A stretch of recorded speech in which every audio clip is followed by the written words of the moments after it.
విద్యార్థులను కోతుల బారి నుంచి కాపాడబోయిన ఓ ఉపాధ్యాయుడిపై దాడి చేసి గాయపరిచాయి వానరాలు. దీంతో ఆసుపత్రికి తరలించిన ఘటన కరీంనగర్ జిల్లాలో చోటు చేసుకుంది.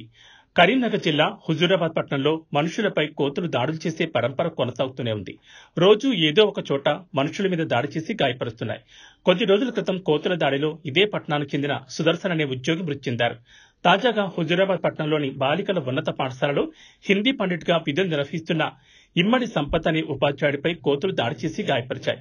పాఠశాల ఆవరణలో విద్యార్థులపై కోతుల గుంపు దాడికి ప్రయత్నిస్తున్న విషయాన్ని గమనించిన సంపత్ కుమార్ తాను నడవలేని స్థితిలో ఉన్న చేతిలో ఉన్న కర్రతో కోతులను బెదిరించే ప్రయత్నం చేశాడు.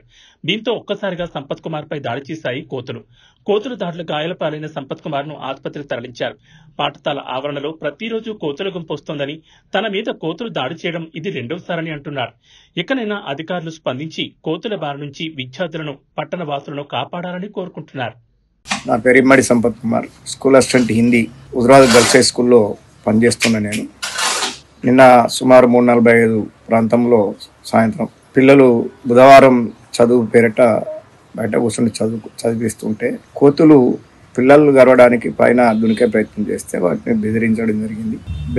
బెదిరించి నేను వెళ్ళి వరండా మీద కూర్చుండగానే రెండు కోతులు అకస్మాత్తుగా ఉరికొచ్చి నా మీద దాడి చేసినాయి. దాని ద్వారా నాకు ఇక్కడ ఈ దండరెక్క మీద కాట్లు పడ్డాయి.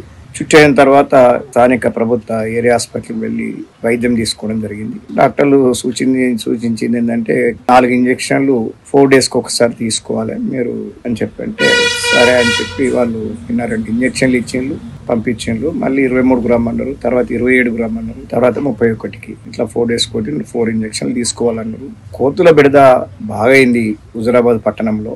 ఇటీవలనే నాకు తెలిసిన కాంట్రాక్ట్ ఉద్యోగి సుదర్శన్ గారు స్థానిక తహసీల్ కార్యాలయంలో పనిచేసేవారు.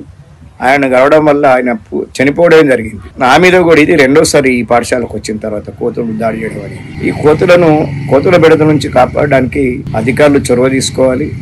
ఒకవేళ పిల్లల మీద దాడి చేస్తే ఇంకా దారుణంగా ఉండేది. అది పిల్లలు పరిగెత్తడం వల్ల, వాటిని బెదిరించడం వల్ల వాళ్ళ పిల్లలు పరిగెత్తడం వల్ల వాళ్ళు నిన్న రక్షించబడ్డరు. లేకుంటే పిల్లలను కూడా దాడి చేసి అంత కరిసేది. కాబట్టి ఈ కోతుల బెడద నుంచి కాపాడాలని చెప్పి